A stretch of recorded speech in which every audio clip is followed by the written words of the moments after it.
Bienvenue à tous. Aujourd'hui, on plonge dans les sources qui concernent l'examen d'État 2025 en RDC. Euh, et c'est vraiment quelque chose d'impressionnant cette année.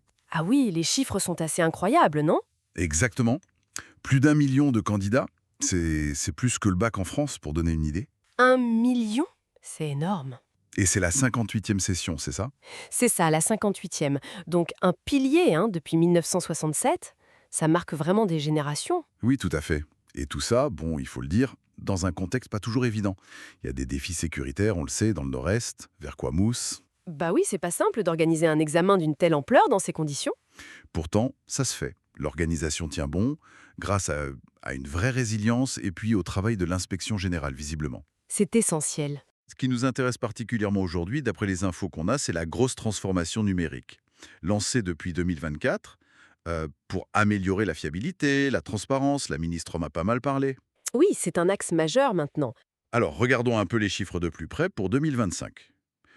Le cycle long, donc 1,079 341 inscrits. Une augmentation de 12% par rapport à l'année dernière. Plus 12%, c'est une belle progression. Et presque 43% de filles. Ça, c'est intéressant. Et ce chiffre augmente aussi. Ah oui, et c'est ça qui est frappant.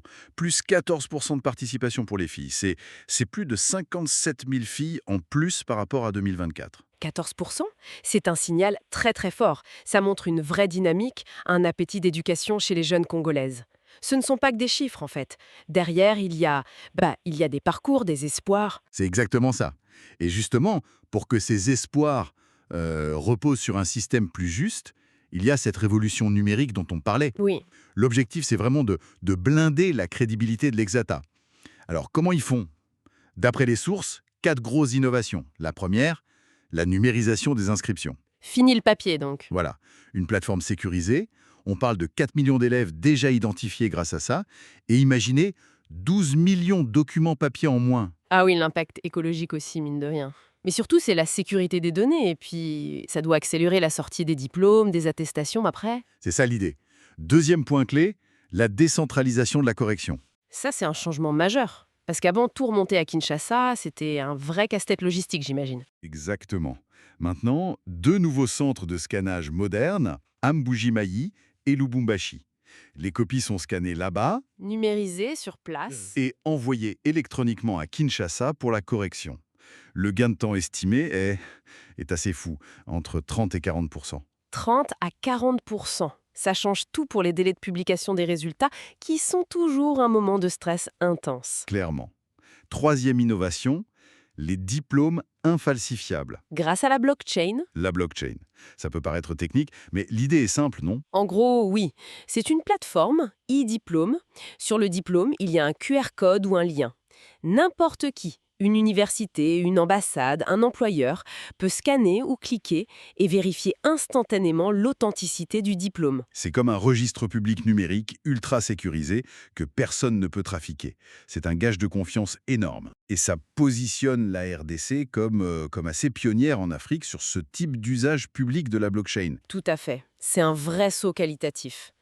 Et le quatrième pilier, Le quatrième, c'est l'intelligence artificielle pour aider à la correction, avec un outil qui s'appelle Snout Manager. l'IA, pour corriger. Comment ça marche?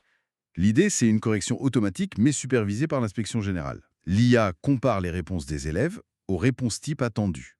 Le but, c'est d'aller encore plus vite et d'avoir des notes plus fiables, plus cohérentes entre les correcteurs. D'accord, donc un ensemble de mesures technologiques assez complet. Impressionnant, oui. Mais ce qui est intéressant, je trouve, c'est que ce n'est pas juste de la techno pour de la techno. Ça touche vraiment à des fondamentaux, la souveraineté de l'État sur son examen, l'équité pour les candidats, la transparence, Oui, réduire les délais, lutter contre la fraude, renforcer la crédibilité à l'international. C'est vraiment construire la confiance dans le système. les documents insistent aussi sur un point. La technologie, ça ne fait pas tout. Ah bah non, évidemment. Il y a un appel très clair à la responsabilité de chacun. Contre la fraude, faut que tout le monde joue le jeu. Des sanctions sévères sont prévues d'ailleurs. C'est indispensable. La meilleure technologie du monde ne peut rien si les comportements ne suivent pas. Et puis, le regard se tourne déjà vers l'après. Dès 2025-2026, l'étape suivante, ce serait de s'attaquer à la qualité. La qualité de l'enseignement et la qualité de l'examen lui-même. C'est-à-dire? Moderniser les programmes et surtout généraliser ce qu'ils appellent l'approche par compétence ou par situation. Évaluer pas seulement les savoirs, mais ce que les élèves savent faire avec. Ah oui, l'approche par compétences. C'est une tendance de fond dans beaucoup de systèmes éducatifs. Évaluer des compétences pratiques, la résolution de problèmes. C'est ça.